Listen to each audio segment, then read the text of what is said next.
Tim knows I like to make these things about me. I'm doing it again, I recognize. But as someone that works with Olympic level athletes. And a former gymnast yourself. And a former gymnast yourself, exactly. Not you, yes, David thank Morrow. you. Yeah. Well. You might have been. Yeah, a lot of mental gymnastics.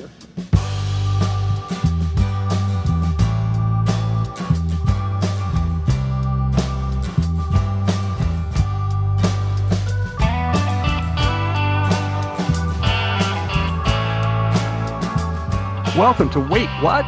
Sports Biz Chat with DP and McGee, the podcast where we take a sometimes irreverent, sometimes cynical, and yes, even a sometimes serious look at the business of sports. I'm your co-host, Tim McGee. And I'm David Parro. David, welcome back from Memorial Day weekend. Thank you. Big weekend on the sports calendar for many, many reasons. One in particular comes to mind. But what's up? What's on your mind? Well, let's just deal with that right off the bat. What was that? Avengement is thine is what I was thinking of. So you closed the episode last week talking about avenging Penn State, avenging Maryland, and it played out exactly like you wanted it to. And I just kept thinking of Inigo Montoya, and the scene from Princess Bride, which had popped into my head last week. The character played brilliantly by Mandy Patinkin in the great Rob Reiner film. But yes, congratulations to you. It had to be amazing. It was and that final game really was great. So a well-earned championship for Big Red. Awesome. Thank you so much. It had been since 1977. Since they last won a championship, and certainly enough heartbreak between then and now, including losing to Maryland in 2022, losing in the final minute to Syracuse in 2009, losing in the final minute to Johns Hopkins in 1987, class of 1978. Some of the members of that team I have come to know. That team, as freshmen, couldn't play varsity. Their team went undefeated. They won the championship 76 and 77, went undefeated through their entire senior year until they lost the championship game, the only loss of their collegiate career. But I want to channel my inner Roger Bennett from Men in Blazers for 1 second. Not since the famous episode on Game of Thrones has the color red played such a significant role in vengeance. But yes, they beat Penn State. And then Penn State held C.J. Kurse, the all-time leading scorer in NCAA lacrosse, pointless for the first time in 65 games. He was quiet for the first half of the Maryland game and then came on and scored 6 goals in the second half. I can't tell you how many people that fans of the program, former players, classmates that I have talked to that have we are over the moon. But thank you. Yeah, I think, listen, they played in front of 32,500 at Gillette Stadium outside of Boston. And it seems as though, and I've checked in on the last few championships, the vibe there seemed incredible. Two great programs, obviously. And then prior to that, almost 14,500 to watch the women's championship, North Carolina against Florida. Carolina Tar Heels coming out on top in that. So, I think a good point for the sport as more people continue to, understand it and see it and watch it. I mean, you're an insider, and I don't say that in a bad way. So you just know the sport and follow it so closely because of your alma mater, et cetera. But it was great. It's great television. I thought the production was solid. The announcing crew was great. And the storylines in lacrosse are also great. And obviously we know that Cornell has quite a few behind it. So yeah, again, congrats. Exciting, a nice Memorial Day event to watch. I will say that. I was pretty fired up about it, Tim. Well, I'm very happy to hear that. I will say this. John Tillman, the Maryland coach, is a Cornell grad. And Mike Levine, head of CAA sports, was actually interviewed during the broadcast. He was a teammate of John Tillman's at Cornell. But John Tillman is a fantastic coach, but he's 2-7 in national championship games. So I'm sure there's some haters down in Maryland who are not happy with that record, but I think if you asked any lacrosse program in the country if they could get to 9 championship games, would they be happy with their coach's performance? They would say yes. So kudos to him Right. for having a fantastic run over the last 10 or so years at the program. But moving on, I did want to, because we haven't talked about the NFL in a while, which is kind of rare for us, but I did want to say the NFL lost the owner of the Indianapolis Colts, passed away at a very young age, 65 years old, yeah, Jim Irsay, who was the son of Robert Irsay, who had acquired the franchise in 1972. So the family has controlled this team for quite a while. I mean, obviously there are some older family ownerships, but this has been a pretty steady one. The team will be turned over to his children, I think, led by Carly Irsay Gordon. He was a stalwart as far as the NFL. He won Super Bowls. He had a interesting reputation. He battled some addiction problems. mm-hmm. He was known as a musician. He had an unbelievable guitar collection, some like really killer guitars, and he was kind of a rock guy. His cameo in the episode of Parks and Recs was a great one. Also featuring Andrew Luck and Marvin Harrison, which I thought was pretty cool. And so he seemed like that fun party life guy, and but he did battle some problems, it seems. But man, that's just too damn young. But it seems as though the team is in good family hands still. Yeah, it was sad to read of his passing. My first job out of school was down in Baltimore. It was the year after the moving trucks pulled up to Memorial Stadium and left in the dead of night for Indianapolis, which absolutely crushed the city of Baltimore. There's a famous bar or series of bars in Baltimore called Schaefer's. One of them is right off the Inner Harbor. And you would go into Schaefer's after work, and there was a huge stuffed Robert Irsay hanging in effigy in the corner of the bar. They did not take kindly to that team leaving. Obviously, Art Modell moved the Cleveland Browns to Baltimore, where they became the Ravens, and then the Browns were reconstituted as a team, and so everything came around. But yeah, it's he had some success as an owner, and it's a legacy of everything that you described. But I think he was he was open about those addiction problems. So hopefully he helped some people who suffered from similar things. Yeah. Yeah, he was also recognized. I mean, you mentioned the moving of the team to Indianapolis, which was a really big deal. But he ingratiated himself to the community as somewhat of a fun-loving owner, and also one that philanthropically was very active. And I think that while they might not have had as much success as hardcore fans would have liked over the last few years, I think he has brought them success. And I don't think anyone didn't think that Jim Irsay loved that team and loved being part of the Indianapolis community. Yep. One other weird thing, and we'll talk about racing in a bit because it was a big racing weekend, as you know. One of his daughters, Casey Irsay-Foyt, waved the green flag at the Indianapolis 500. Well, Foyt he's married to AJ Foyt's grandson. AJ Foyt being one of the four four-time winners of the Indianapolis 500. Do I have that right? I'm not sure. Who are the other ones? Al Unser Sr. might have been one. Al Unser Sr., nice. Rick Mears. And Helio Castroneves. Oh, okay. I was going to say company. Gordon Johncock, just to say the name. Say the name. Yeah. Gordon Johncock in IndyCar racing, Dick Trickle in NASCAR, two best names in racing, next to Speed Racer, of course.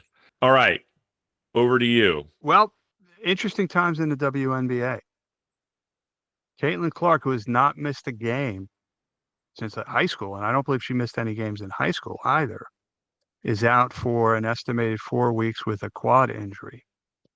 And so I think there's going to be a good test that Kathy Engelbert would not like to see conducted. What effect Caitlin Clark has on attendance and viewership, because there are several games that she's going to miss, one of which is scheduled for prime time on CBS.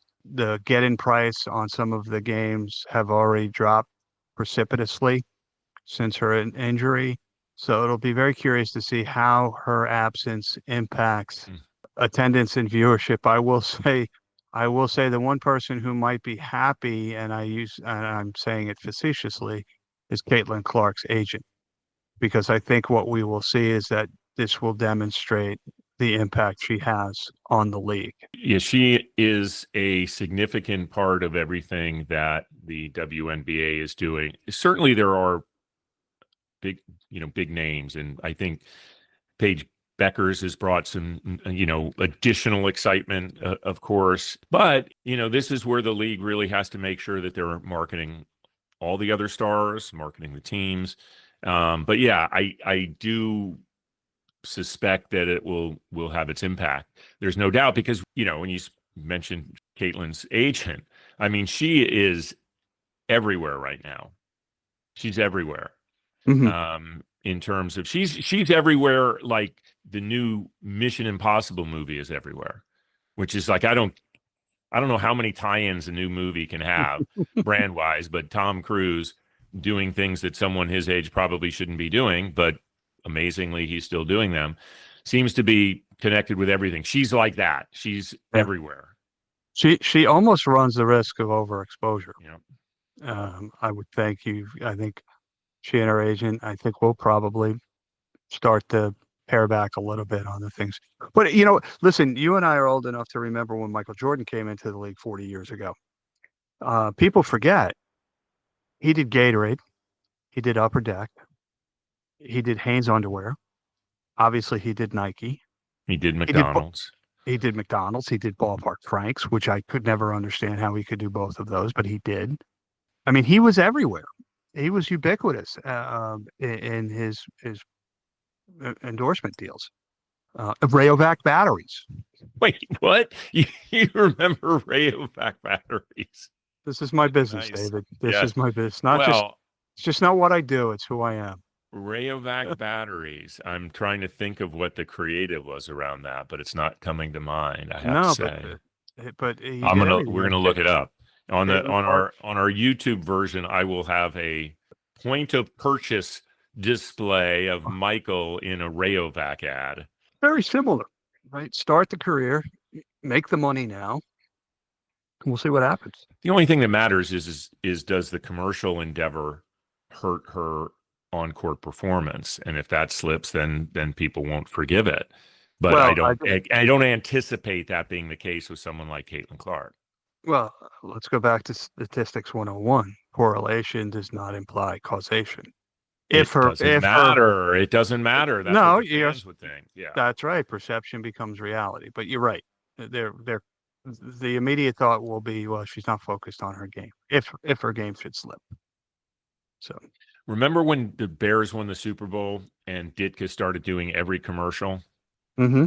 It made a difference, and the players knew it. He was a joke as a coach at that point. I hate to say it. I'm a Bears fan, and I'm sorry the people that still go Ditka. I was in a meeting just yesterday with the brand team from Chunky Soup at Campbell's. The trivia, who was the first endorser that Chunky Soup used? It was Mike Ditka, to your point, going back to 1987, I want to say. You're not under any NDA that this can't air, because I'm airing it. Okay. No, I mean, it's a fact that he was the first endorser. Okay. Well, I'm talking about the recipe. I'm not talking about the recipe. Talking about the part that you were in a meeting with your client, Chunky Soup. Yes. No, right. There is not. Okay. I have not divulged anything. I want to do a bit of a motorsports roundup, because last week I talked about all of the activity going on Memorial Day weekend. Indy 500, Fox's first go at the Indy 500, the greatest spectacle in racing as it's known. I will say this first. For most of the race, the drivers were not making it appear to be the greatest spectacle in racing. It was some bad driving. But Fox threw out all the stops. Is that the right expression? They threw out all the stops? Pulled out all the stops? Yeah, that would make more sense. Pulled out all the stops. They had everyone there. Strahan was there. Tom Brady was there. Strahan did the pace lap, and he was white knuckling that thing, man. I was nervous for him. Well, I think it might have, one of the announcers, I'm not sure if it was Tony Stewart or somebody else, said the importance of the role of being a pace car driver, because there's 33 drivers who are depending upon you to set their tachometers and speed. So they went in the broadcast and had him on while he was driving, and he had the guy next to him telling him when to speed up, and he had to do that. He had to have him right at the right speed. And Strahan was talking. I mean, massive respect for Michael Strahan in that moment, because he had to be nervous. He's going a $1:20 or so on the pace lap, Right. and talking and being told what to do. Now it's a flat racetrack, it's not banked like NASCAR type track, so it's but still, I was impressed with that. The broadcast team, pretty good. They have Will Buxton over from F1. Doing play-by-play. James Hinchcliffe, massive pro, love him. Danica was there. Tony Stewart, I think, does great insight. They brought Jeff Gordon in, who's obviously from Indiana, loves that race, even though he became a NASCAR star. So the broadcast team was all in. Like, they went in big, like the Indy 500 should be, and that's cool, because this race is not like the rest of Indy racing, right? It's Indy 500 and then the rest of IndyCar. The IRL could go away completely and they would still have the Indy 500.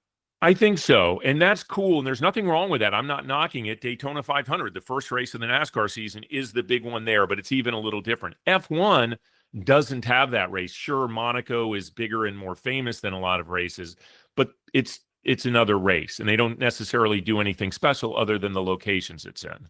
It's also a snooze fest as a race fan. It's a snooze fest. It is. Yeah, but it's a really cool event. Well, but it is okay. All but right. Have you ever been to Monaco? Yes, I have. Yeah, cool. Okay. Fox got over 7 million for its debut. Yep, up 40% from last year. 40%. Best audience since 2008 when they got 7.25. So that's huge. Congratulations to everybody on the team for delivering that.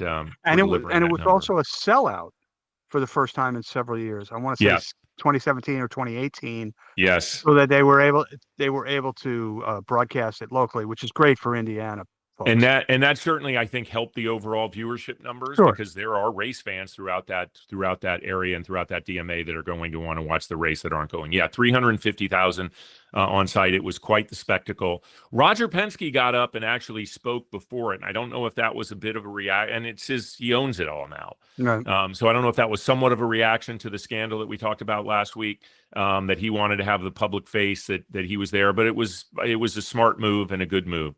So all in all, congratulations to them.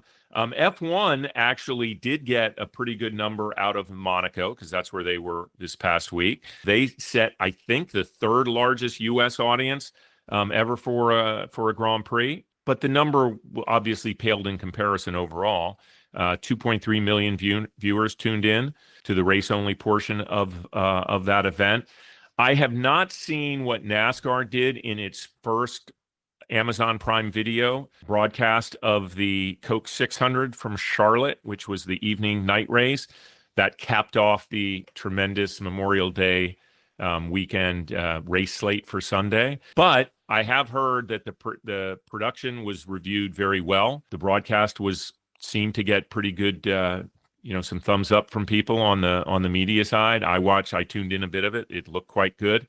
So all in all, I think a pretty successful weekend for that. And I do want to add one other thing. We had on the director of Earnhardt, the documentary, last week, and that documentary launched on Prime last week. And the last episodes, I think, are going to be up tomorrow, the episodes 3 and 4. That series is now currently trending as the top series viewed on Amazon Prime. So just, is coincidence? I don't know. No, to answer your question, the short answer is no, it is not a coincidence. We are the antithesis of the Madden curse or the SI curse. And there is nobody who can convince me otherwise. Well, I will say this. For those of you that didn't pick up last last week's podcast, go see this documentary on Prime Video. It's spectacular. A great look at the life of Dale Earnhardt Sr. and the implications of him as a racer, as a businessman, and as a family man. I said it when we had Josh on last week. It's a Greek tragedy, the story. And I think there are people who will find it fascinating, even if they're not race fans, even if they don't know who Dale Earnhardt is, although it's hard to believe that somebody isn't at least familiar with his name. Time for a break? I think so. All right, we've got a great guest coming up. So we'll be back in just a moment. It's time for our guest. We are back, and we are really pleased to welcome our next guest. Dr. Maura Smith has spent her career working with a broad spectrum of athletes, focusing on building mental skills which benefit athletes in all sports at all levels. Dr. Smith helps athletes develop a repertoire of mental skills, enabling them to handle whatever comes their way. She has become a pioneer in the concept of mental strength and conditioning. Maura is a graduate of, yes, Cornell University. She received her doctorate from Boston University. She's worked with United States Olympic athletes and Paralympians. She's worked with various national governing bodies, including USA Hockey, USA Gymnastics, US Figure Skating, and a host of others. Welcome to the show, Maura. Thanks for having me. So let's get right to it. I want to start and ask you, you've been working with athletes from the youth level all the way up to really elite level athletes for almost 35 years. What's the biggest change you've seen in athletes since you started working with them? Whoa, big question to start. And I know I have limited time, so I'm going to try to put this through a funnel here. That's why you're a Cornell grad, so we know you can handle anything. Yeah, exactly. I can handle whatever comes my way. So I guess a couple of things come to mind. And I think one is something that lots of people talk about when it comes to youth sport, and that's the idea of early specialization, so that, back in the day when we were growing up and we played, whatever sport was in season and kind of continued that probably all the way through middle school, that has really changed, so that kids at a much younger age are kind of deciding what their sport is, along with their parents, by the way, because let's remember, like, a 6-year-old doesn't have too much agency in that space, but that the specialization early on really has changed a lot of things, I think, in terms of physical literacy. So even kind of the physical development that we have. I mean, if you want to see a horrible football throw, like, watch hockey players throw football. Like, you develop certain things kind of through that cross training or multi-sport just enjoyment, and that has really diminished a lot. And the second thing I think that has changed in those many decades is the travel teams, like the advent of travel teams, so that when a kid, even if they were talented, played on their town team, they were playing with a broad spectrum of talent. So there were kids, some kid might really understand soccer and at 7, and there are still kids like doing cartwheels and kind of picking dandelions, and they're figuring it out at that early age. And travel teams, especially those for much younger kids, really change the equation a lot, in that the stakes immediately get much higher. There's a financial cost, there's usually a travel cost, and the kids are very similar. So whereas on a town team, you might have been much better than the other kids, but you were also figuring out how to give the other kids an extra shot, or how to, let somebody take a few extra at bats. That doesn't exist on a travel team, and kids go into that becoming fearful of making mistakes.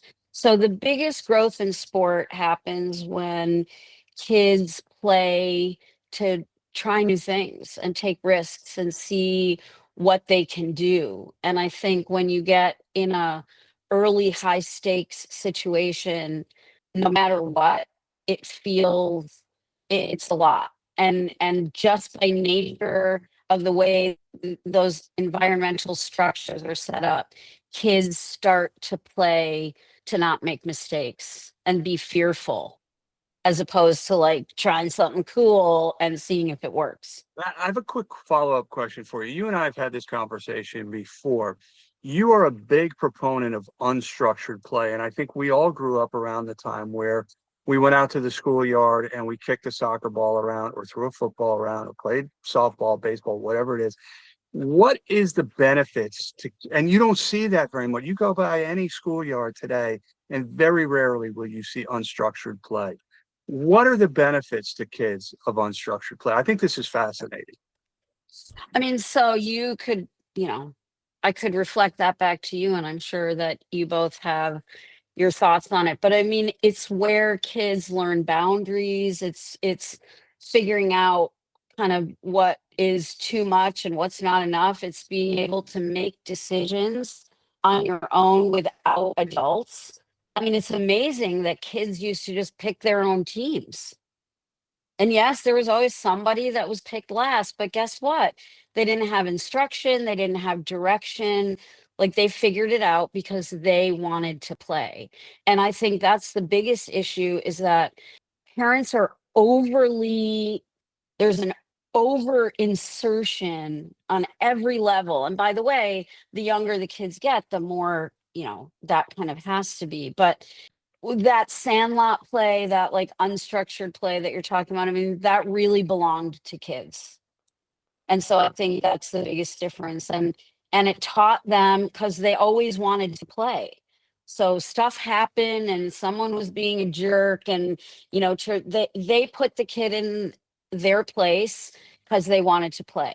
And they would often be able to figure it out and figure out their own rules. And in those circumstances, the kids that would be picked last also was the one that would get an extra at bat, or they, cut him or her, a little slack, and they might roll their eyeballs. But it was much more inclusive, I think, than what people kind of see now, especially with those travel teams. This is just my opinion. This is just No, kind of I stream of share it. consciousness, but I but share that's conflict what resolution, right? Was it a foul? Was it not a foul? You call your own fouls. Was it a fair ball Yeah. or a foul ball? Ooh, was it a penalty? Whatever it is. Yeah. And I think we can all think back on those times of the elementary school going out to the playground and how you're going to pick the kickball team. You just went out and played. And yeah, sometimes it was bad and sometimes it was good, but there was a certain euphoria about the experience, for sure. I want to take a slightly different path with this next question. You've spoken for a long time about the need for athletes to pay as much attention to their mental health as their physical health, actually in their training regimen. Can you take us through why that's so important? For a very long time, athletes get a lot of mixed messages. Just do it. Don't think about it. You're thinking too much. You're a head case. This idea of thinking when you were an athlete somehow didn't kind of mesh. It was like, just train your body and don't worry about anything else. Don't think about it. But, as humans, we always think. So it's about thinking the right things in the right moment, not, being able to help ourselves rather than hurting ourselves. Athletes kind of get inculcated to be hyper critical of what they're doing, and it chips away at self-esteem. It chips away, at a lot of things. And when that internal discourse is negative all the time, it's just as detrimental as having a coach that's screaming at you. And I think mental, I talk about mental strength and conditioning because athletes recognize that framework already. There are things that you're good at. There are things that you need to work on for your sport. You know what those things are, and you have a plan on how to improve them. I feel like the same is true, in the way that we think, and that there are some things that help us. There are some things that hurt us. And I think we have to be really honest about learning in that space the things that we can do in order to not, kind of get in our own way or get out of our heads, or, all of those things that you hear. And it's like, if you are only training your body, you're only training half the athlete. No athlete would ever think that they could sit on a couch and get up and run a marathon and have the best marathon that they could ever do. They didn't train for it. And yet when it comes to kind of having the right mindset, but not putting any work into that, hope is not a strategy. The ways we think can be helpful or, again, harmful. They can be constructive or they can be destructive. And I think, being able to pay attention to that and take the time, which is nothing as close to the physical training, but it is creating a better habit of thought, the same way that we create good physical training habits. And I think that the athletes that tap into that in general have a better experience, because it also is something that they are very much in control of. I'm going to ask the most broad question I possibly could think of, which is, what are some things that athletes can do to work on their mental conditioning and their mental wellness? So there are a lot of things, but let me give you one simple kind of suggestion that we'll make to athletes, which is kind of using this AAA system. So after a training or a competition, asking 3 questions. The first question is, what went well? And, shockingly or not, sometimes that's a very hard question for athletes to answer. They're so kind of focused on what went wrong that they have a hard time thinking about what went well. And it's important to do it in training, because you also need to do that at the starting line, because it's the most powerful thing you have, what you can do. But that takes, practice, and it's a habit. So that first thing is this acknowledgement, what went well. The second thing is an assessment. And oftentimes an athlete might look to their coach, or they want video review, and we ask them to just intuitively think, like, what would you do differently? What would you change if you could take that run again? What would you do if you could make that play again? And the third piece of that is the action piece.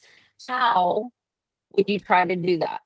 If they need help, they can ask the coach, but oftentimes they don't recognize that their own lived experience is the very first, tool is reflection. Like, what just happened? And think about it before you do other kinds of things.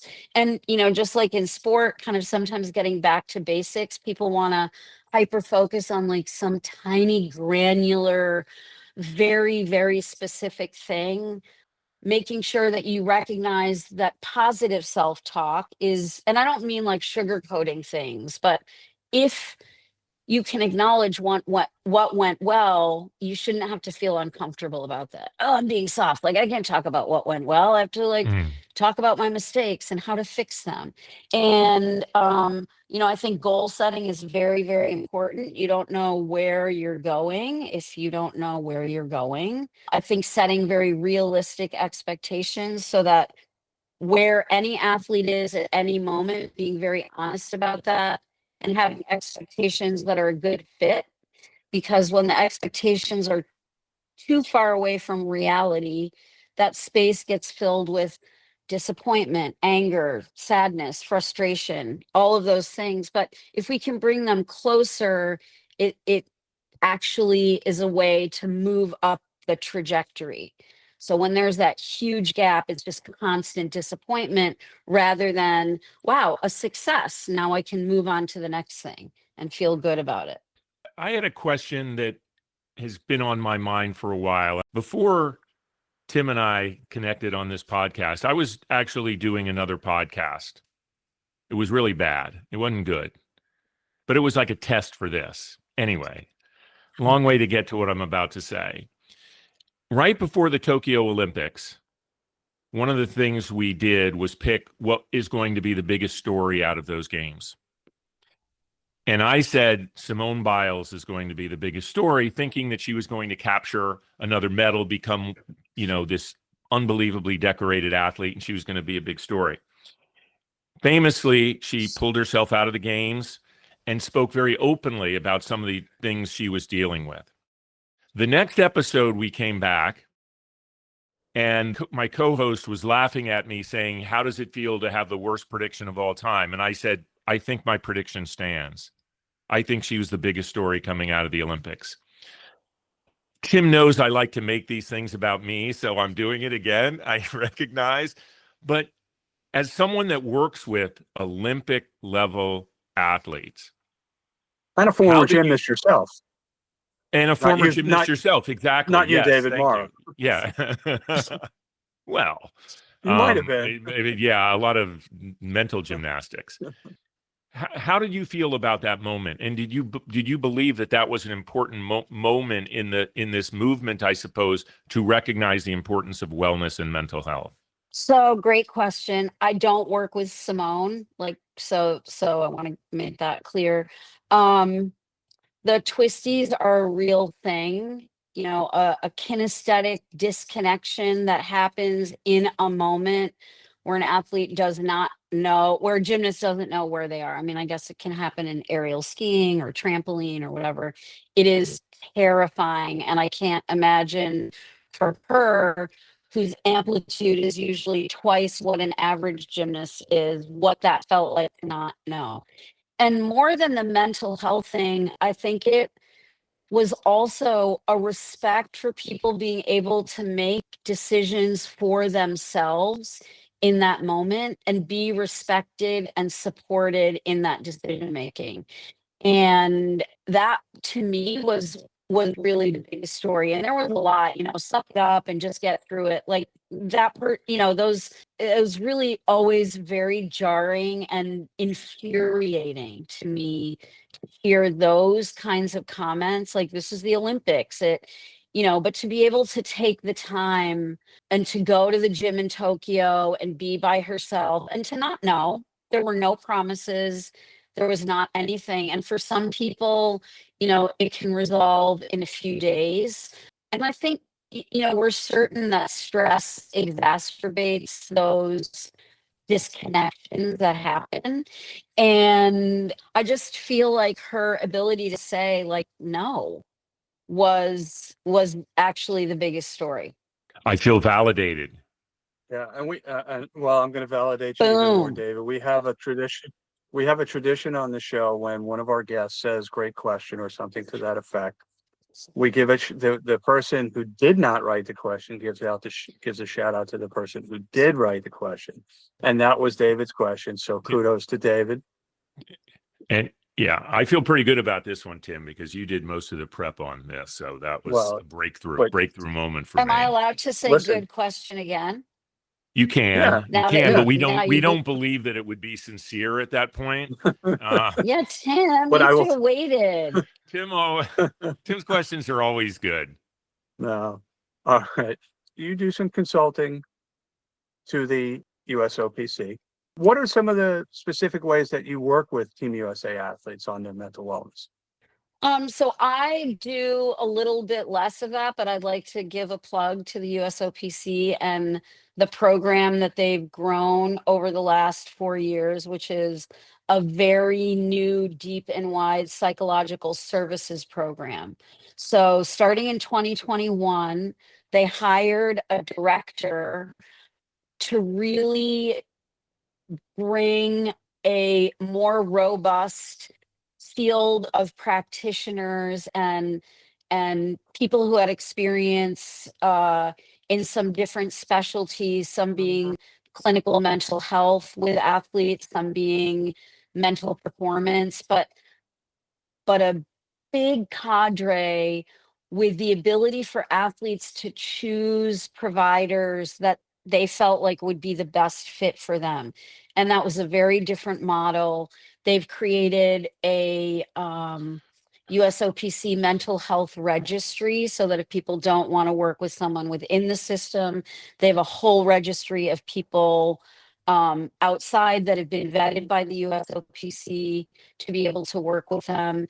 They have hotlines and many ways for athletes to reach out if they're ever feeling, under duress, need someone to talk to, have an issue that they can't solve or get past. And, this has been something that, kind of existed before that, but really with a very small group, a skeleton crew basically that was covering 52 NGBs.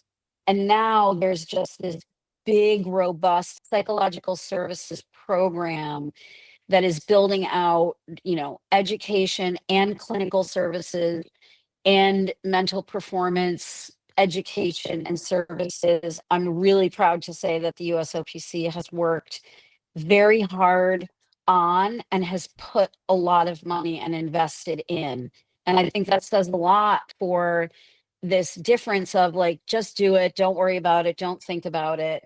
And I think we're going to see that really change the experience that athletes have, not only at Olympic Games, where they have emergency mental health officers and they have people who've been working with them who are there, that they know these aren't just like random people that show up. And I would say in 10 years, we're going to look back and say, like, this was a very powerful program that changed the experience of the athletes within our national team and Olympic programs.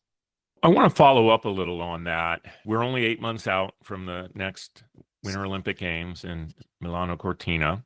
As a person watching the games, we talked about the Simone Biles situation, and we know that athletes are now getting trained in the areas of mental health a little more now. But as we're watching the games, what things are we not seeing in terms of their state of mind and the mental approach in that moment? And because we just talked about this, we'll just go out and do it. We know that's not the case. So what little tidbits can you share with our listeners about kind of what's going through an athlete's mind?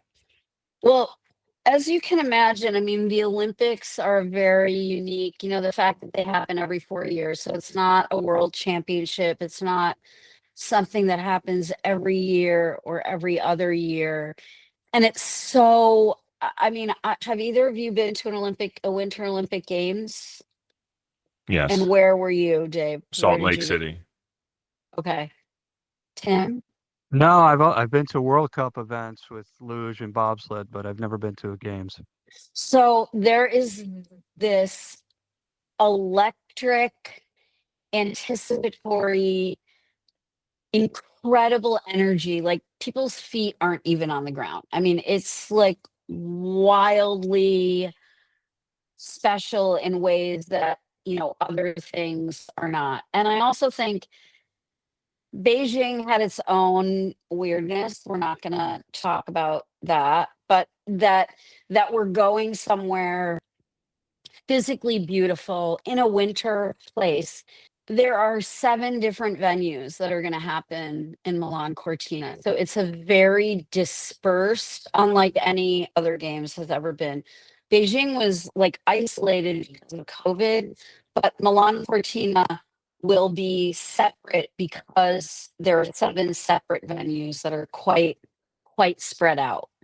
And they're trying an experiment. They want to see if this will work. It diminishes the ability of athletes to go see other athletes compete because the distance is so great.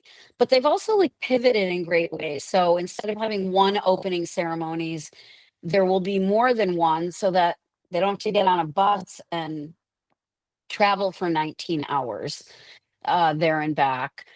But I think what you don't see is the excitement of making it, and then the sheer joy, unlike any other event that I've seen, of really like being in it. And everyone's different. There are people who are filled with joy and people who are in the closet soiling their pants because they're so nervous before the game. And it's just, that's how it is. That's kind of personality differences. But I think, you don't see the team behind the team, and sometimes you don't see all the performances.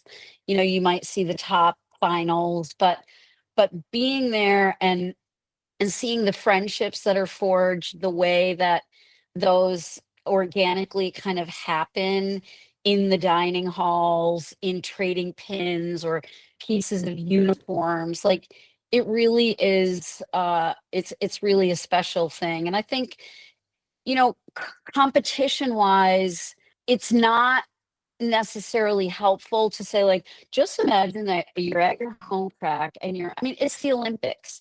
So let's harness all of that extra and think before the events, like how we're going to use that extra.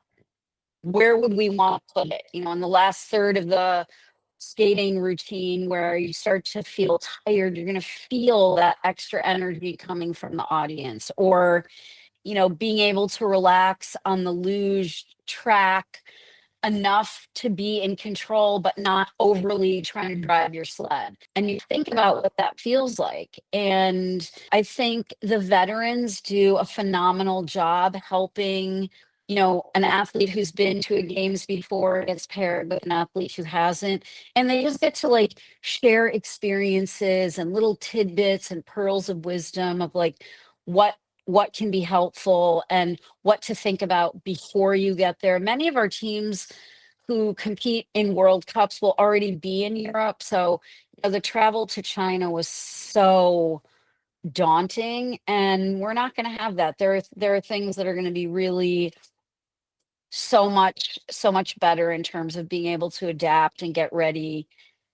You never see everyone's stories. And I think that's something that's really special because everyone has an amazing story. This has been great. And this is the second year in a row we've had somebody on during Mental Health Awareness Month. We think it's really important, not just in the world of sports, but in the world in general. So thank you so much. But before we let you go, we have two questions that we always ask our guests. The first one is, Where'd your career get started? Where'd you start it? I got my start. I guess my own personal experience of I was on the beam getting ready to do something that I'd done 500 times before, and all of a sudden I was like, I can't do it. And it took me a little while to kind of get back to that. But I was very intrigued by the idea that like I had all this power in my noggin to decide that I could or I couldn't.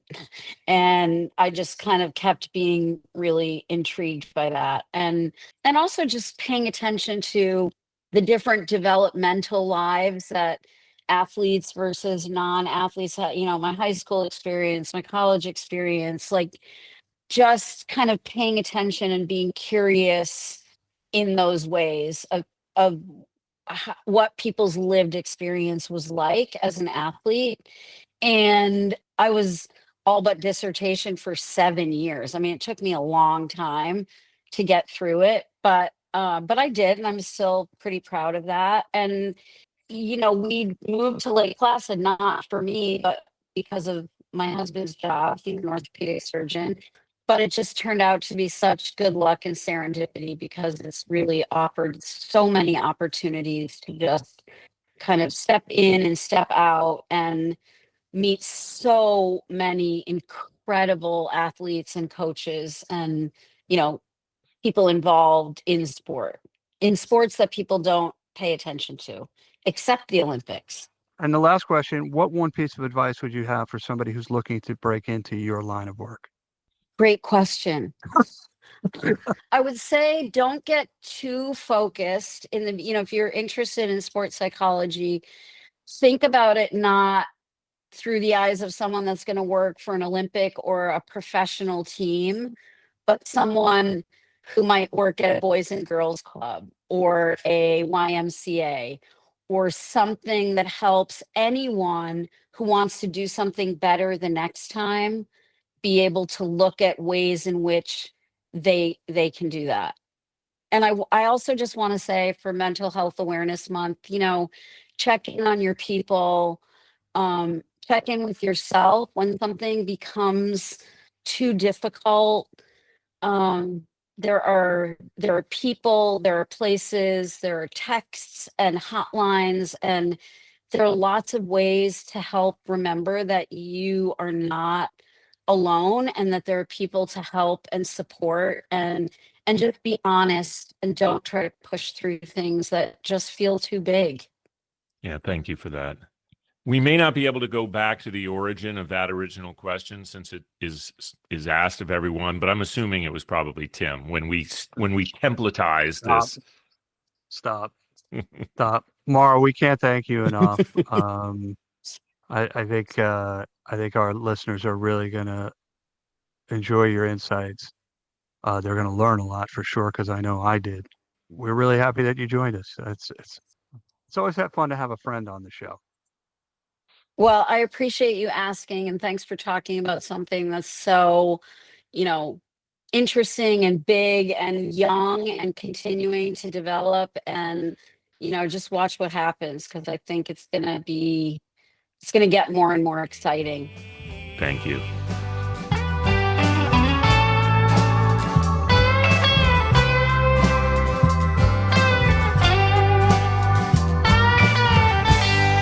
We are back. Man, a lot to think on from that chat with Dr. Mara during Mental Health Awareness Month. I think that was an important guest, and very glad that we were able to have her on. So, okay, now the time for other business, whether that's shout outs or things we're looking forward to. So, Tim, I will throw it over to you. What do you have your eye on? Well, I'm continuing to watch the playoffs in both NBA and NHL. Interestingly, as we sit here today, all 4 series, 2 in the NBA, 2 in the NHL, are all 3-1. So the Pacers and the Oklahoma City Thunder are trying to close out their series. The Oilers and the Panthers trying to close out theirs. Interestingly, if all 4 teams close it out in 5 or 6, right, team won't get that advantage of a extended layoff, or disadvantage, as the case may be. So I'm continuing to watch that. Also fun to see John Halliburton, Tyrese Halliburton's dad, back at his son's playoff games for the first time since the end of the first round series against the Bucks, where he confronted Giannis. It was funny to see him sitting in a suite. I wouldn't be surprised if that was one of the conditions Right. For his return to watching the games. It doesn't give him a chance to go down and confront anybody. But, there are a lot of people here in the New York area where both you and I are that are already counting the Knicks out. Obviously, it's a big hill to climb. And many of those same people are already calling for Coach Thibodeau's head if they don't come back and win this series, which I think is kind of crazy. So, what about you?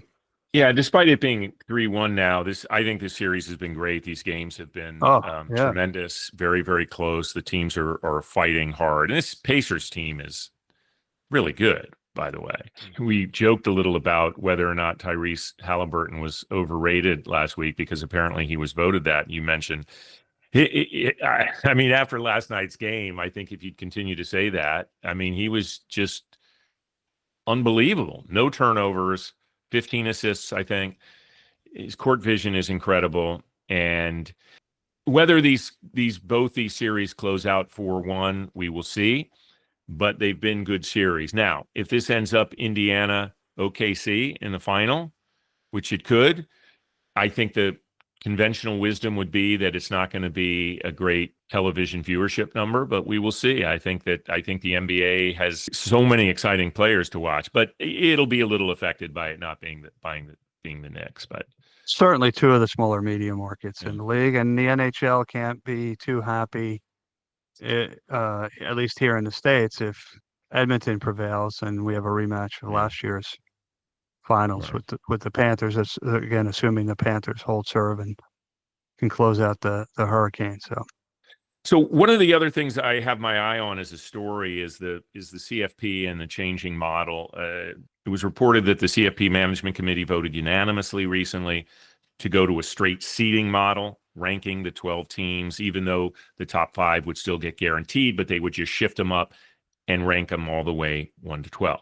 But even after that was unanimous, the SEC is making waves, and you could assume that that's going to be the SEC and Big Ten as it moves to a 16 team and saying we want 4 slots basically between those 2 conferences. As people are saying, not all these conferences that are part of that, the FBS conference commissioners and Notre Dame being part of this decision, they're not all equal.